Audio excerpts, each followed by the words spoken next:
Listo, bueno, chicos. Entonces, muy buenas noches, espero que estén bien. Vamos a hablar esta noche de segmentación. Por favor, me confirman si me escuchan y en este momento voy a compartir pantalla y Sí, sí se escucha. perfecto. Y voy a compartir la pantalla y me dicen si se ve bien.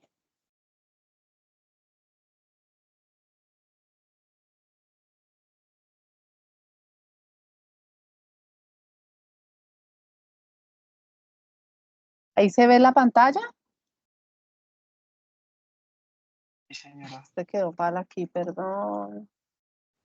Yo no la veo. Esperemos a ver si... ¿Ahí no? ¿No la ves? Sí, ahora sí. Bueno, perfecto. Bueno, buenas noches. Esta es la primer web conference del curso Fundamentos de Mercadeo y vamos a hablar esta noche de la segmentación,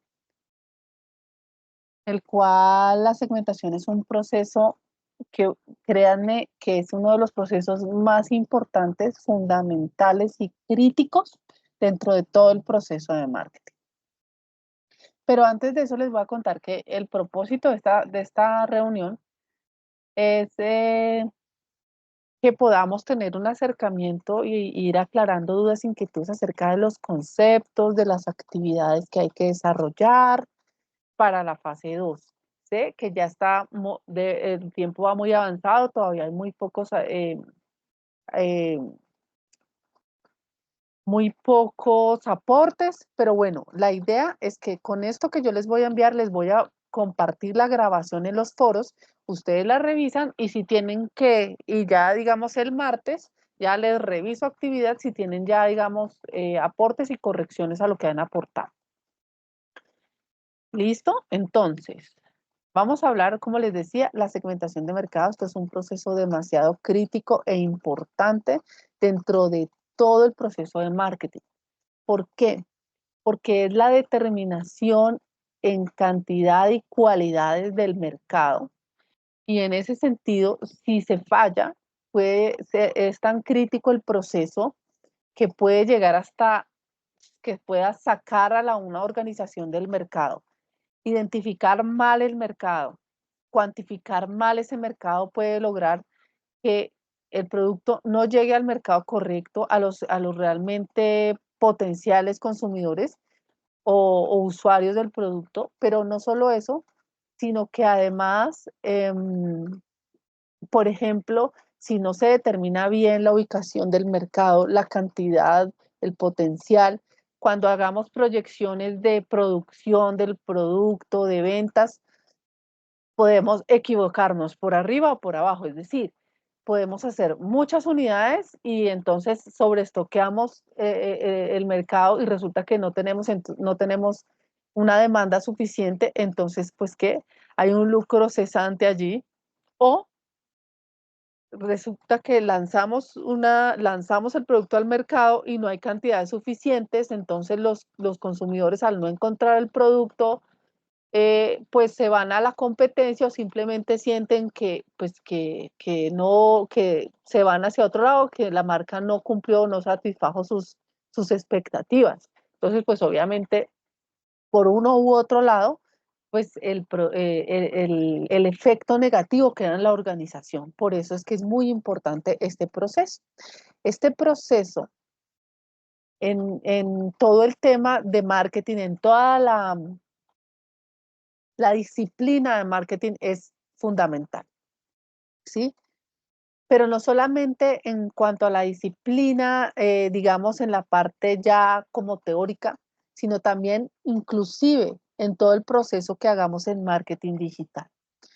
Todo debe basarse en el conocimiento del cliente. Y obviamente en lo digital tiene una relevancia más grande porque todo se basa en segmentación. Sin embargo, en lo digital y ya con el avance tecnológico que tenemos, pues ya tenemos una ayuda muy grande, las herramientas que hay tecnológicas insertadas en los buscadores, insertadas en las redes sociales, ya nos permiten ser mucho más eficientes. Está la inteligencia artificial que nos ayuda a identificar mercados similares a los que tenemos, etcétera. Entonces nos ayuda a identificar prospectos, etcétera. Entonces, pues ya digamos que eso se facilita, pero hacer bien el proceso es fundamental. Tener el conocimiento del cliente es fundamental. Saber cómo es nuestro cliente lo tenemos que saber nosotros para poder darle las indicaciones correctas a las herramientas digitales o lo que sea. Entonces, esto es fundamental. ¿Cuáles son esos criterios de segmentación que créanme que de esta forma también en lo digital se hace? Simplemente que se utilizan herramientas. Esos criterios de segmentación, el primer criterio es la parte geográfica. ¿Mm? El segundo es la parte demográfica, el psicográfico o estilo de vida y el criterio de comportamiento de compra y consumo. ¿Sí? Pero para entender estos criterios, primero hay que entender qué es esa segmentación. Resulta que hay un mercado muy grande, ¿sí? Y nosotros pensamos que nuestro producto es para todo el mundo. Muchas veces decimos, por ejemplo, cuando miramos un producto como Coca-Cola, entonces decimos, no, pues que es que la Coca-Cola es para todo el mundo compra Coca-Cola. Entonces yo en algún momento le pregunté a esos estudiantes, me decían, no, pues es que la Coca-Cola es para personas de 0 a 100 años. ¿Ustedes creen que un bebé toma Coca-Cola? Yo creo que no. Un señor de 90 años, una señora de 90 años toma Coca-Cola, probablemente alguno, pero no, ¿sí?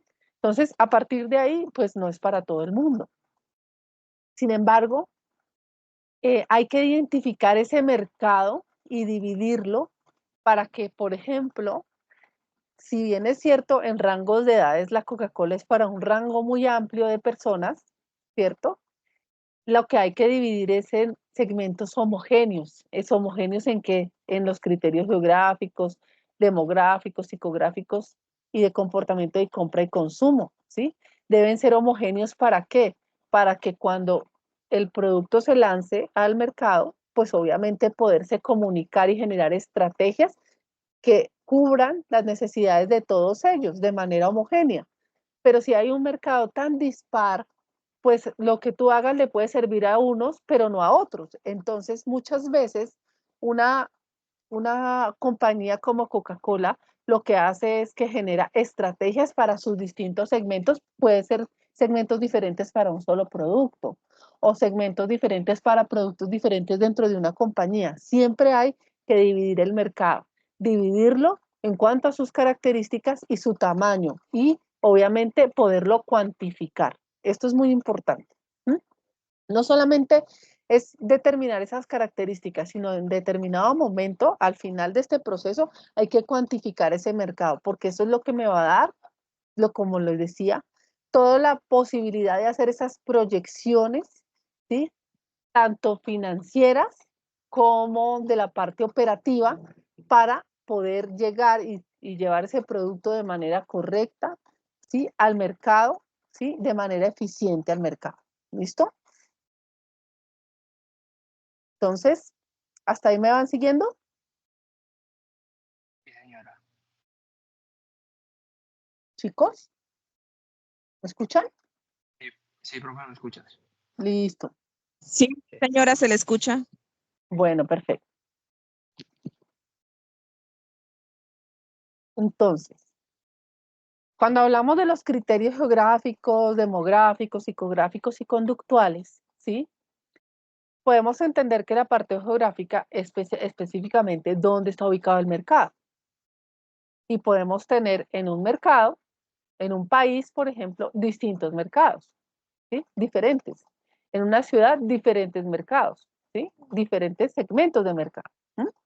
Pero digamos que podamos dividirlo inicialmente por países o por ciudades. Pero inclusive, por ejemplo, en el caso de Bogotá, ¿sí? Donde y no sé en otras ciudades, ustedes me confirman las ciudades donde viven, pero también por barrios, localidades, ¿sí? Zonas. Entonces puede ser que geográficamente un producto esté dirigido a una localidad de Bogotá y eso específicamente a una localidad de Bogotá. ¿Por qué? Por su capacidad de operación, puede ser. Entonces, esa parte, ese primer filtro, porque digamos estos factores en determinado momento empiezan de lo grande, van filtrando hacia quedarse con un grupo homogéneo de personas o de empresas dependiendo de nuestro tipo de cliente, ¿sí? Con características similares. Entonces empezamos desde lo geográfico, a determinar su ubicación. Luego vamos a pensar en la parte demográfica, ¿sí? La edad, el sexo, género, el tamaño y ciclo de vida de la familia, eso es importante, el ingreso, en algunos aspectos, no necesariamente para todos los productos, pero por ejemplo, todo el tema de religión, eh, ese tipo de cosas también pueden ser determinantes. ¿Mm? Si es profesional o no, el nivel de estudios, puede ser en algún momento sumado con otras cosas un determinante, ¿vale? Entonces es el siguiente filtro. Entonces, por ejemplo, les voy a poner un ejemplo. Entonces tenemos un producto que es un celular y hemos determinado que el celular es para Colombia y las principales ciudades de Colombia. Entonces ya tenemos que, por ejemplo, puede ser las ciudades de más de X número de habitantes. Entonces, por ejemplo, tenemos 10 ciudades. Ya nos vamos a enfocar en 10 ciudades de Colombia. Pero entonces también ese celular es para para personas de la generación Z. ¿Cuál es la generación Z? Ese es un dato de segmentación importante. Son los jóvenes, ¿sí? Que tienen hasta más o menos 20 años. ¿Mm? Esa es la generación Z, ¿sí? Entonces, para un celular un celular que va dirigido a personas que viven en las principales ciudades del país, que tienen una edad hasta los 20 años, ¿sí? De ambos géneros, ¿sí? Y que no tienen ingresos, pero que viven en un estrato 4, ¿sí? Por decir algo. Ahí ya tenemos unos determinantes geográficos. Vamos a lo siguiente.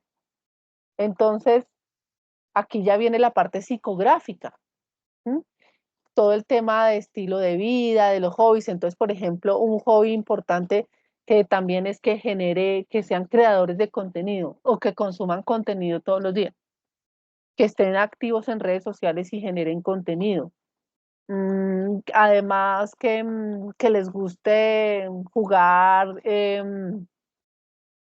videojuegos, que, que les guste la música, que tengan cuenta activa en TikTok, Instagram y Spotify, por ejemplo. Eso puede ser algo de la parte psicográfica. Y de la parte conductual, ¿sí? Que, por ejemplo, compren el producto por internet. Ahí ya tenemos toda una segmentación, digamos, hay unos factores que nos van a ayudar a determinar, ¿cierto? Ese comportamiento, esa segmentación, lo que nos va a determinar un grupo homogéneo de personas. Entonces, este ejemplo que les puse, digamos, es un ejemplo general, pero ahí se puede ir mostrando cómo vamos a ir filtrando un grupo para llegar a un segmento pequeño con características similares que obviamente van a servir para que yo pueda generar una estrategia, ¿sí? Que los atraiga a ellos hacia el producto que yo quiero, digamos, llevarles, entregarles. Entonces, en cuanto a la segmentación geográfica, pues ya hablamos, pueden ser naciones, regiones, municipios, ciudades, barrios, manzanas, etcétera. En cuanto a la parte demográfica, edad, género, tamaño de la familia, ciclo de vida de la familia, ocupación, nivel de ingresos, nivel educativo, religión, nacionalidad, grupo étnico. Entonces acá es importante entender lo que les decía y les voy a poner algunos ejemplos. Les traje este cuadrito para que podamos entender ese alcance que tiene la parte demográfica como un filtro importante. Y entonces, por ejemplo, el tema de la edad. El tema de la edad cuando decimos generación Z. Pero claro, hablamos de la generación Z, donde algunos todavía son niños, unos son adolescentes y otros ya son adultos. Adultos jóvenes, pero adultos. Entonces, el comportamiento de un niño es diferente al comportamiento de un adolescente de 15 años y el de un niño de 10.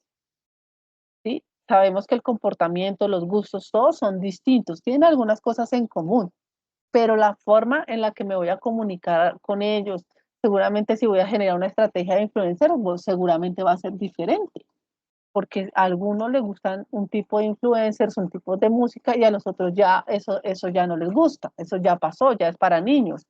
Entonces es muy importante el tema de la edad, por ejemplo.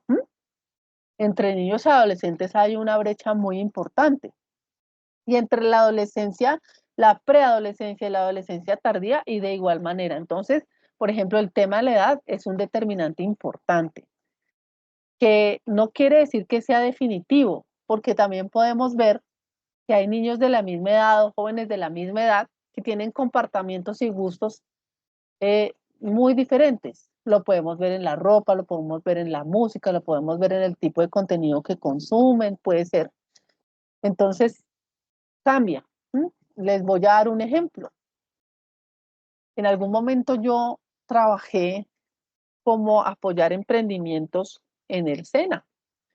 Y me llegaron dos chicas diseñadoras de moda que eran amigas, se criaron juntas, estudiaron igual en el SENA diseño de moda, vivían en el mismo barrio, salieron del mismo colegio, la familia toda la vida se conoció, pero una venía con un vestido rosa, como hoy llamamos la moda coquette, hagan de cuenta, y la otra venía de pantalón negro, los labios negros, botas Dr. Martin, piercings, la otra no, la otra venía ya más estilo princesa, ella, la otra chica venía más estilo rockera, digámoslo así. Y entonces me llamó la atención y me contaron, nosotras somos amigas, pero tenemos gustos totalmente diferentes. Nuestro estilo de ropa y la creación es totalmente diferente. Nos dirigimos a personas de manera diferente. Entonces, muchas veces sí puede darnos algunos aspectos comunes, ¿sí? Que es un determinante importante, pero no es lo único, ¿sí? Entonces, no nos podemos basar solamente en la edad. Ahora, el tema del género, sí, también es importante el tema del género, porque pues ya somos entre hombres y mujeres, los gustos son diferentes, sus intereses son diferentes, la preocupación por las cosas en determinado momento son diferentes, para tipos de productos son diferentes, ¿sí? Y eso está más que estudiado. Las mujeres en determinados sectores o segmentos de productos somos las que definimos la compra y en otros el hombre. Eso digamos que ya lo hemos visto, por ejemplo, en temas de automóviles, más el hombre normalmente es como el que más se mete en esa compra más que la mujer. Y eso no quiere decir que sea determinante tampoco, pero pues hay una tendencia. Hay una tendencia también en que las mujeres, por ejemplo, son las que determinan eh, las compras del hogar, ¿sí? Eso hay una tendencia también, digamos. No se da siempre en todo, o sea, que sea 100% de las personas, pero es una tendencia fuerte que se ha determinado que es así. Las mujeres, por ejemplo, son más susceptibles a algunos aspectos, como por ejemplo el olor para las compras. Muchas veces, y se ha determinado un estudio en que las mujeres son más, utilizan los sentidos, digamos, determinantes en una compra es el olor. Por ejemplo, ustedes van a una tienda de ropa de mujer y siempre tienen un olor característico de la tienda, pero siempre agradable. y eso se ha determinado que atrae mucho a la mujer. El hombre es más visual, más táctil. El hombre es más táctil. Él compra y toca la ropa. Obviamente muy visual. La mujer también es visual, pero pues obviamente el hombre se centra más en lo que le gusta, lo visual y táctil. Y la mujer también hay unos estímulos por el olor, por ejemplo. Entonces, todas esas cosas se van determinando también de acuerdo al mismo comportamiento y que se determina por género. Como les digo, no es definitivo, pero sí genera ciertos aspectos que ayudan a generar estrategias. Por ejemplo, el tema del olor es una estrategia. El tema del olor en las tiendas es una estrategia fundamental. ¿Ya? Ok. Luego vamos al tema del ciclo de vida familiar. Esto también puede ser importante porque es muy distinto una persona soltera, sus intereses como soltero, a una persona que, por ejemplo, tiene novio o novia. Eh, el soltero normalmente está buscando las cosas para él, darse gustos él, viajar probablemente, estudiar, conocer, compartir con amigos. Eso es importante para él, ¿sí? O ella. Cuando ya tiene pareja, ya tiene que pensar también en los intereses de la otra persona. Entonces ya los comportamientos son diferentes, ¿sí? En determinados momentos. Entonces, siempre ese ciclo va cambiando. Ya cuando, por ejemplo, se casa y tienen un hijo, entonces ya, no, y si están y ya esa pareja, están pensando en la pareja, entonces en viajar juntos, están pensando en, en, en cosas que les enriquezca a ellos como pareja. Pero entonces ya cuando en determinado momento llega un hijo, ¿sí? Entonces ahí ya las prioridades cambian, ya no es tanto por el viaje, por salir a restaurantes, por ir a cine, divertirse como pareja, sino ya se enfoca es en el nuevo miembro de la familia cuando está pequeño. Entonces todas las cosas, el presupuesto también cambia, el presupuesto destinado para las otras actividades ya se tiene que cambiar y se enfoca en el nuevo miembro de la familia, en el bebé, inclusive. Y aquí yo les voy a decir una cosa, y esto ha cambiado muchísimo y la tendencia, inclusive también las nuevas parejas que deciden no tener hijos pero tienen mascota. Y ahí también, y cómo es el comportamiento de las nuevas parejas, también allí la mascota entraría a formar parte y a tener una destinación presupuestal de tiempo y de intereses hacia la mascota. Por ejemplo, vamos a decir, vamos a darles ambas alternativas. Entonces, por ejemplo, van a salir a almorzar esa pareja con el hijo bebé o hijo perro, porque también vemos que hay parejas que llaman a sus perros hijos, ¿cierto? O personas solteras también llaman a sus perros hijos y los tratan como hijos hoy en día.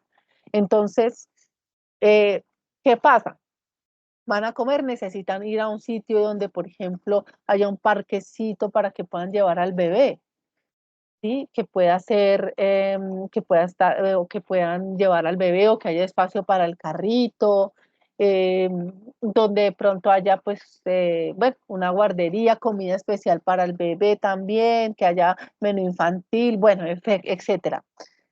Y cuando, si van con el perro, pues lo mismo, también tienen que buscar un sitio donde sea pet friendly, que pueda llevar el perro, que efectivamente, entonces allí ya cambian esos intereses. Luego cuando tienen el primer hijo, pero cuando tienen otro hijo ya las cosas cambian. Ustedes no sé si han hablado con personas que tienen más de un hijo y normalmente con el primer hijo todo es como más enfocado al primer hijo. Pero cuando tienen el segundo, como que ya se relaja un poquito porque hay una experiencia, entonces ya no es tan, no es tan centrado como sí en los hijos, se centra también en los hijos, pero no es tanto como la primera, donde es casi más, un poquito más, digámoslo, de una forma un poquito exagerada, pero digamos un poco más obsesivo. Aquí ya hay otro comportamiento más tranquilo, sí, con los niños, buscar cosas, pero ya no de esta manera como al principio, que todo es el bebé. Luego, cuando esos hijos crecen, pues va cambiando esas necesidades, que la universidad, que el presupuesto para que los hijos salgan, que ya, digamos, ya, por ejemplo, los hijos salen y los padres salen por otro lado, o a veces salen juntos, ¿sí? Pero todo eso va cambiando y va cambiando el comportamiento de la familia y las necesidades, la destinación presupuestal, las cosas van cambiando. Cuando los hijos se van de casa y se queda la pareja o la persona, porque puede que a veces se han separado, etcétera, entonces pues de ahí vuelve a retomar como un poco esa importancia de la persona, ya los padres ya vuelven a retomar como ese tema, pero entonces también pueden llegar los nietos, o sea, toda esta estructura familiar realmente afecta el consumo. Asimismo, el tema de la distribución del ingreso, como ya les he mostrado, obviamente afecta también el consumo y todo eso también, esa distribución del ingreso no solamente es debido a el tipo o la cantidad de ingreso que te llega, sino también de la cantidad de aspectos y de necesidades que tienes que cubrir, que hay varios tipos de necesidades. No sé si recuerdan que hay una pirámide de Maslow. ¿Alguna vez la han escuchado? La pirámide de Maslow. No, no, señora. Bueno, la pirámide de Maslow quiere decir que hay unas necesidades básicas y unas no tan básicas, pero que todo se llega el hombre necesita de todas esas necesidades. Entonces vamos a hablar de las necesidades básicas, que son las necesidades de supervivencia. Yo necesito alimentarme, necesito tener ropa, ¿sí? Yo necesito esas cosas básicas para vivir, ¿cierto? Luego vienen unas necesidades sociales, ¿sí? También, donde, por ejemplo, yo necesito una interrelación familiar, un grupo de amigos, ser parte de una sociedad, ¿sí? Que no es para sobrevivir, pero sí para enriquecerme como persona. Entonces allí hay otro tipo de necesidades. Y luego vienen las necesidades de autorrealización, donde esas necesidades de autorrealización es que yo ya, además de tener amigos, de la familia, no sé qué, necesito, por ejemplo, quiero ser profesional en un tema que a mí me gusta, quiero llegar a tener un empleo que me genere mucha satisfacción profesional. Entonces, ese tipo de cosas van desde lo más básico hasta lo más, digamos, de lo más altruista puede ser también, ¿sí? La parte de esa, la realización y tal, porque pues también el hecho de que yo aporte a otras cosas también me ayuda a sentirme mejor como en mi realización personal, ¿sí? Entonces, esa distribución del ingreso, esa distribución de eso también depende de esas necesidades. Yo distribuyo mi ingreso de acuerdo a, por ejemplo, cubrir esas necesidades básicas, pero también para el tema de salir con amigos es otra cosa, pero también tengo que dejar o tengo que definir esa parte donde yo quiero, por ejemplo, estudiar en la universidad y estudiar marketing y negocios digitales, ¿sí? Pero también quiero después terminar y hacer una maestría en comercio electrónico, entonces así, todas eso, y eso ahí va dependiendo también esa distribución de cómo yo voy a ir satisfaciendo mis necesidades. Aquí ya entramos a la parte psicográfica, que cuando ustedes entran a las plataformas de marketing, de Google Ads, de las redes sociales para anuncios y etcétera, se llaman los intereses, realmente se llaman intereses, pero es para determinar todos esos aspectos de la persona que determinan el consumo, ¿sí? Actividades, intereses, opiniones, personalidad, estilos de vida, valores, ¿sí? Todos esos aspectos determinan el consumo también y me dan ideas de cómo realmente esta parte es la más importante porque es la que me da eh, el contenido para conectar, el contenido de mis estrategias para realmente conectar con mi usuario. Si yo, por ejemplo, vendo, no sé, o tengo un producto que puede ser ropa deportiva, ¿sí? Obviamente, si yo vendo ropa deportiva, pues mis clientes son obviamente o deportistas o personas que hacen algún tipo de deporte, ¿sí? Entonces, pues obviamente ahí su principal interés en ese sentido, en cuanto a esa ropa, pues es el deporte, ¿cierto? Pero si yo quiero conectar con ellos, y yo veo que, por ejemplo, hago un estudio y determino que a esas personas les encanta el fútbol, ¿sí? Y veo que les encanta el fútbol del Real Madrid, etcétera. Pues si yo genero una estrategia con eso, porque ya me doy cuenta que es que les gusta mucho el Real Madrid, entonces si yo genero y hago una rifa, qué sé yo, una rifa de camisetas del Real Madrid firmada por Bellingham, pues entonces seguramente para esos va a generar una conexión más importante. ¿Mm? Porque, ¿saben? Porque, claro, estoy llegando a un interés que tienen, ¿sí? Y estoy generando una estrategia basada en ese interés que tienen, ¿sí? Y lo que yo quiero es, obviamente, que mi cliente esté satisfecho, pero también generar esas satisfacciones a la organización. ¿En qué se traducen? En fidelidad y obviamente en compra y recompra. Eso es lo que yo necesito, ¿cierto? Entonces, por eso esta parte psicográfica es la que realmente me genera ese conocimiento de esta parte, es la que me genera el contenido y la conexión con los usuarios, conocer esta parte. Y hay dos tipos de fuerzas que me van a determinar un poco esa segmentación. Son fuerzas internas y fuerzas externas. Las externas, que podemos llamar las fuerzas sociológicas, son las fuerzas de, por ejemplo, la cultura, la clase social, los grupos de referencia, ¿sí? Eso me da un determinante social. Muchas personas, ¿sí? Dependiendo del grupo al que están, pues determina eso también, el grupo al que pertenecen, determina eso también eh, los momentos de consumo, los tipos de consumo, etcétera.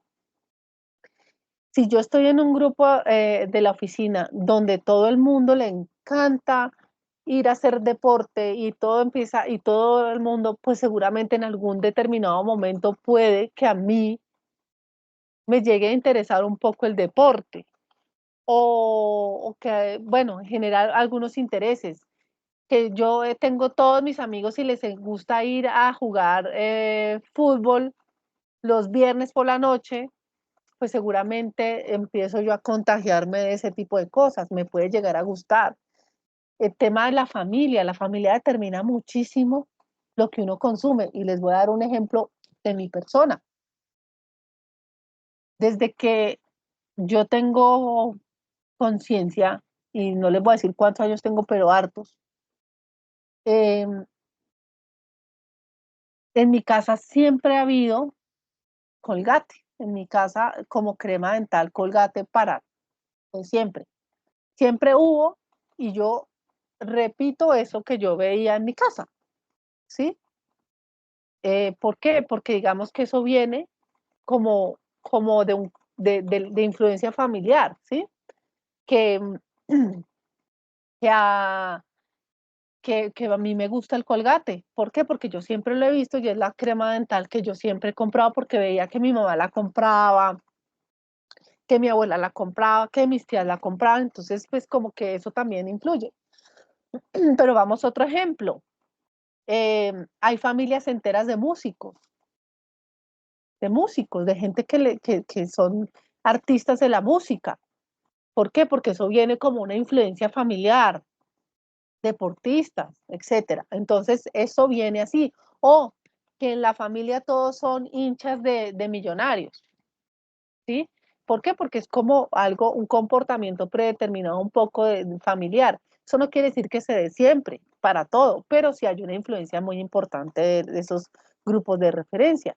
También el tema de la clase social, y vamos a mirarlo acá, ¿sí? Eso incluye muchísimas cosas porque muchas veces, de acuerdo al entorno social en que uno se mueve, pues incluye en el tipo de cosas, de productos que uno consume. Mm, yo hice un estudio hace un tiempo de consumo de productos de lujo y habían personas que no, digamos, no nacieron y no tenían muchos lujos. En el momento su ingreso no era alto, pero se movían con amigos de mayores ingresos. Y en determinado momento esa influencia afectó el consumo. Entonces, a pesar de que no tenían tantos ingresos para poder comprar, tenían productos de marca, celulares costosos, etcétera, porque el entorno social y la clase social en la que se estaban moviendo influía, ¿sí? A pesar de que, digamos, sus ingresos no pertenecían a esa, digamos, a ese rango social, si lo llamamos por el ingreso. Pero sí influía en el consumo, el moverse en un entorno social específico. ¿Mm? Obviamente las experiencias de vida, las experiencias anteriores también influyen en todas esas, en ese consumo, ¿sí? Por ejemplo, si tú has tenido una experiencia positiva con un producto o con algo, pues eso va a influir o negativa, eso va a influir en posteriores consumos, eso va a ser así, ¿sí? Y el tema cultural también es fundamental, ¿sí? Eso también determina, y aquí es importante el tema relacionado, por ejemplo, en Colombia, el tema cultural, dependiendo de la región, y aquí va relacionado con la parte geográfica. Si nosotros, por ejemplo, en Colombia decimos que los bogotanos tienen un tipo de comportamiento cultural que de pronto son personas más calladas, más cerradas, pero si comparamos con la persona de la costa, que es mucho más abierta, más extrovertida, entonces tienen unos rasgos culturales que afectan el comportamiento. ¿M? Entonces, entonces eso sí, sí determina la cultura. Por ejemplo, si nos uniéramos todos como colombianos, a pesar de que hablamos un idioma, no somos iguales a personas que hablan el mismo idioma en España. Tenemos un comportamiento diferente dado nuestra cultura, ¿sí?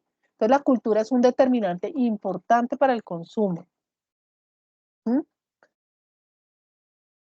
Y hay otro tipo de fuerzas, las fuerzas psicológicas, ¿sí?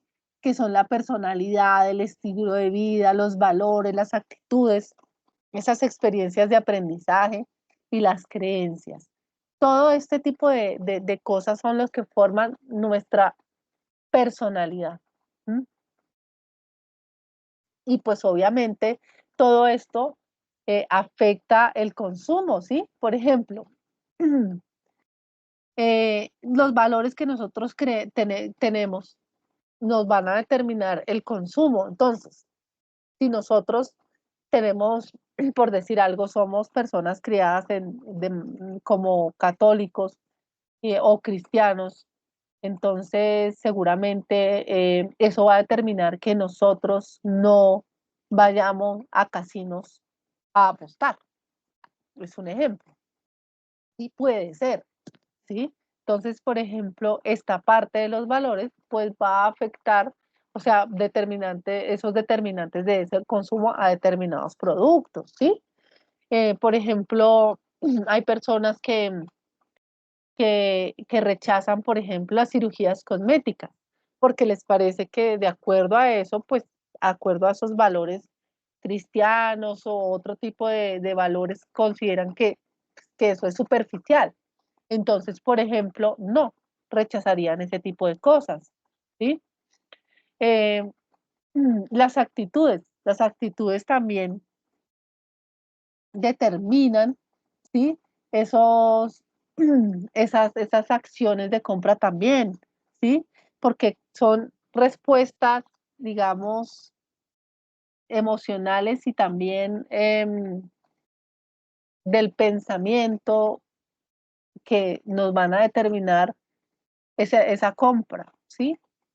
Hacia un producto como tal. Entonces, todos estos tipos de factores van a determinar cómo nos vamos a comportar. Y todo esto se mide y se puede evaluar en diferentes estudios, ya sea a través de estudios de observación del consumidor, ya sea a través de focus group, ya sea a través de encuestas. Pero todos estos factores son importantes determinarlos y conocerlos para lo que les decía, poder generar ese contacto y ese contenido de conversación con el cliente. Si yo conozco todo esto, yo puedo en determinado momento, pues obviamente generar estrategias efectivas, ¿sí? Entonces, aquí podemos ver, aquí les pongo una conclusión, que obviamente todo el tema de la parte psicográfica es la que se vuelve el centro de la segmentación. Eh, el producto, pues obviamente porque, pues como les decía, va a generar esa conexión. Si yo no conozco cómo es el cliente, cómo es como persona, lo que llamamos los insights, pues yo no puedo generar ningún contacto con él, porque el hecho de que solo sepa si es hombre o mujer, si vive en Bogotá o en otra ciudad y que tiene entre 15 y 25 años no me va a dar mucho más. Entonces acá esto es importante, conocerlo como persona. Además porque cuando un cliente, eh, digamos, recibe atención personalizada, y aquí ya sabemos que a través de todo el marketing digital podemos llegar a personalizar hasta los anuncios, ¿cierto?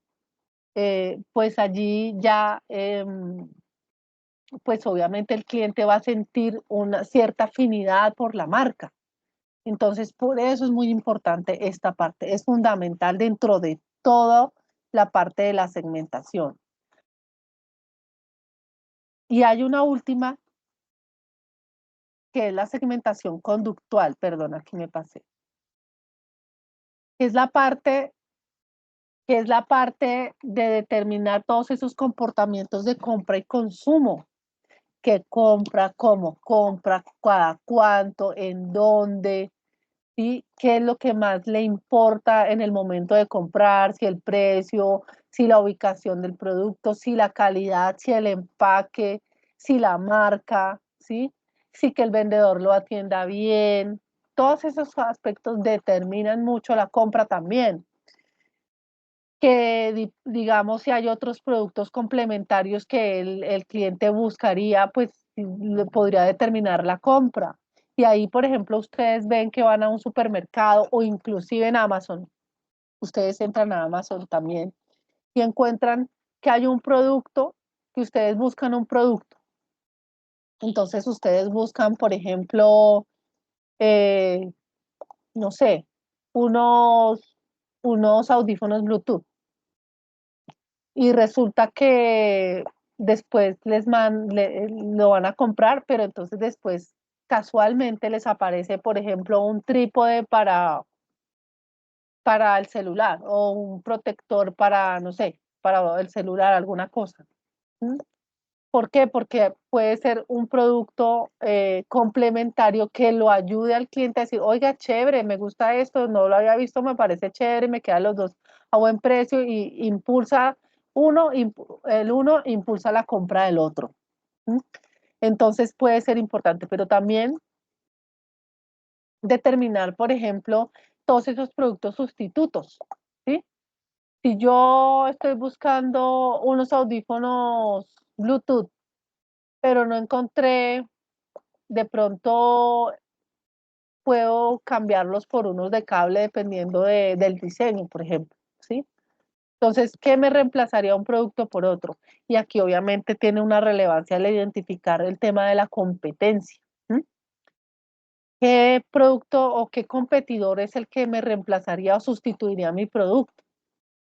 Si está a mejor precio, si está a mejor calidad, si tiene mejor diseño, ¿sí? Aquí es importante determinar eso en el consumidor. Em, También el tema de la fidelidad a las marcas, si un cliente es fiel o no. Por ejemplo, yo soy fiel a Colgate, ¿sí? Realmente soy fiel a Colgate, pero eso no quiere decir que yo sea fiel a todas las marcas.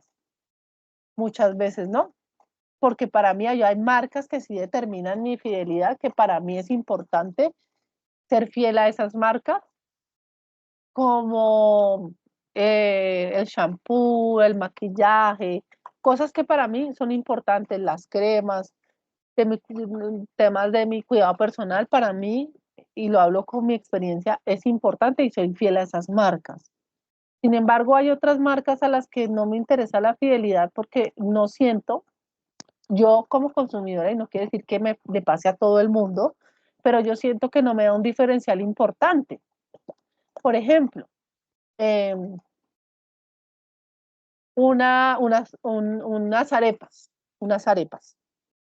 Para mí no me da un diferencial importante que sean de la marca Sari, que valen 10.000 pesos, 6 arepas, a la marca, no sé, blanca de Ara, por ejemplo, o de D1.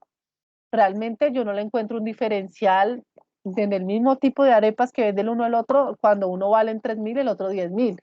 A mí, en ese sentido, no me está generando, y puede ser ahí que sea a mí, Sari, yo no soy el target de Sari, de pronto de la marca Sari, no sé si han escuchado ese tipo de arepas.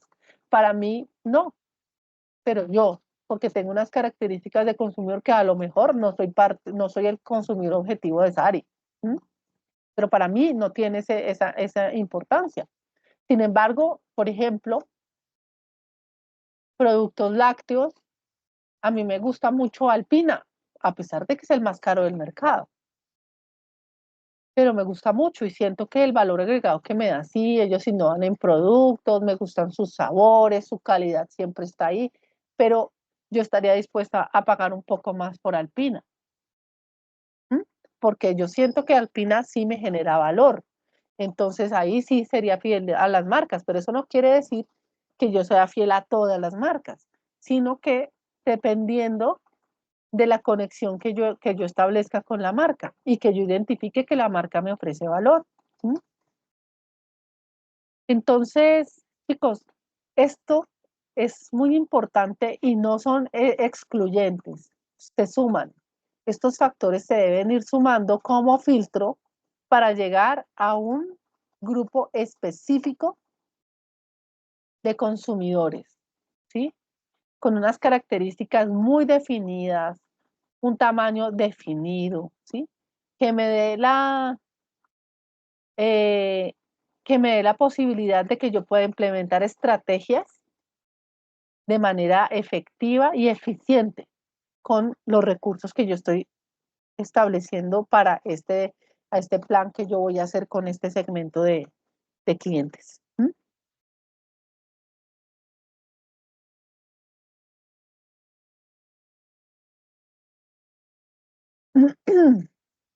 Entonces, ¿cómo debe ser una segmentación efectiva? ¿O qué criterios para tener en cuenta para poder hacer una segmentación efectiva? Lo primero es que el segmento debe ser rentable, ¿sí? Es decir, yo identifico que ese segmento me va a generar los ingresos que requiero para mantener mi operación, ¿sí? Pero si yo identifico un segmento, ¿sí? Que puede estar interesado en mi producto, pero que realmente su tamaño o su capacidad no da para que yo mantenga mi operación enfocada a ese segmento, pues no me va a ser rentable, ¿m? Porque debo tener ganancias para poder vender en ese segmento. Si no tengo ganancias, si no cubro mi operación y además tengo ganancias, pues este segmento para mí no es rentable. Entonces eso es importante. La otra es que este segmento debe ser siempre identificable y medible. Ya lo saben. Yo debo de estar en la capacidad de poder medir, ¿sí? Ese segmento, su potencial de compra, el número de unidades que podrían llegar a poner en ese segmento, ¿sí? tengo que llevar a medir ese segmento. Por ahora, digamos, esa parte no la vamos a ver, pero en algún momento dentro de todo el plan de estudios de la carrera, ustedes van a ver cómo se deben hacer esas proyecciones para llegar a esto. Lo otro, el tema de accesibilidad. Si yo identifico un segmento, ¿sí? Interesado en mi producto, pero realmente no puedo llegar a él, o sea que podría ser interesante, pero mi operación no me da para que yo pueda llegar a ese segmento, pues no puedo hacer, por ejemplo, quiero vender estos productos en Dubái, pero mi capacidad económica no me da para llegar a Dubái. Aquí, diciéndolo, en el caso de que yo quisiera poner un punto físico, virtualmente ya podría, digamos, generar estrategias para llegar allí. Obviamente que tengo que determinar, pero a esto es un ejemplo, decir que no puedo acceder identifico ese segmento, pero no puedo acceder a él, ¿sí? Entonces ese segmento no me va a servir, tengo que buscar otro segmento. Y lo otro es que ese segmento que yo identifico debe tener capacidad de respuesta, ¿sí? De que responda frente a mi oferta, a lo que yo les estoy ofreciendo, ¿sí? Porque si no, pues realmente no me va a servir tampoco. Entonces, esos son criterios muy importantes.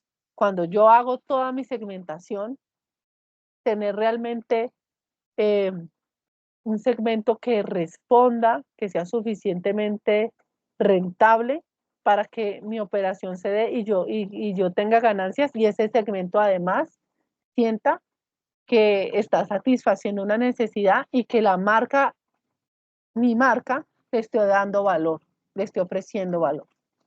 Y por eso es tan crítica esta parte de la segmentación, ¿vale?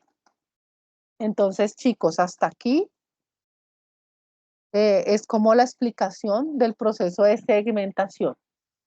Si ustedes la semana entrante, el martes, si ustedes quieren, podemos hablar, aunque todavía no estamos en esa parte, pero podemos hablar de cómo podría ser esa segmentación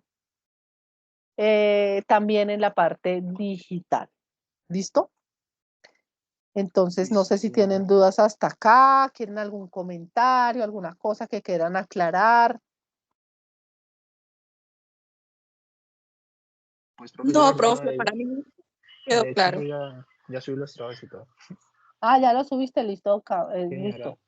perfecto. Entonces es que chicos, no, la verdad estos días he estado con varios temas de un congreso y no había entrado, pero yo creo que si no, esta noche no, pero ya, o mañana por la noche, o el lunes por la noche, entro y les reviso todo, ¿listo? Profe, Ahora, una pregunta. señora, Yo, por ejemplo, en la presentación, no sé si lo desgloso mucho o mejor voy directamente al grano del tema, porque desglosé qué es mercado y qué es segmentación, pero algo muy pequeñito, como un abrebocas para, ¿sí? O directamente a segmentación de mercados. si tú quieres hacer una introducción para definir un poco los términos, está muy bien. Sí. Ah, bueno, Sí, sí, yo dije, espera que me extiendo mucho y pues uno, eso a no veces hay en una problema. presentación de PowerPoint debe ser resumida y concisa, pero no, es poquito, es como para definir qué es un mercado y qué significa segmentación. Está muy bien. No, está Ah, muy bueno. bien. Ah, bueno. Listo. Bueno, ¿se acuerdan que yo en el grupo les dije, pero es que quiero hacer una reunión con todos, pero pues sé que hoy no era el día porque sabía yo que hoy era complicado, pero quiero irles contando a ustedes. Resulta que yo quiero generar un concurso entre ustedes para impulsarlos a que siempre mantengan su buen nivel académico. Ustedes dos, específicamente, por ejemplo, van muy bien en los resultados que obtuvieron en la primera actividad y son siempre muy pilos, proactivos y todo. Muchos de sus compañeros también y otros que hay que impulsar un poquito. En ese orden de ideas, quiero lanzar un concurso del mejor promedio. El mejor promedio en el primer periodo de la primera generación de estudiantes de Fundamentos de Mercadeo. Resulta que para el lanzamiento del programa, participó en el lanzamiento del programa una persona que en algún momento se las voy a presentar, que es el manager de marketing o el jefe o el gerente, bueno, el jefe del marketing de fans del Real Madrid. Se llama Juan Sebastián Farfán Diago. Y ¡Ay, qué chévere! sí, se los voy a presentar. Inclusive después les dejaré la entrevista, quiero que la vean. Y él me regaló un balón de la Champions. Y quiero darle, o sea, así de pronto no todas las chicas les gusta el fútbol. Ya, a mí pues no es que me mate, pero me gusta. Yo lo gano, yo se lo regalo. Pero de pronto que tenga un hijo, un novio, etcétera, y que se lo regalen, bueno, ahí quedan como unas princesas. ¿Mm?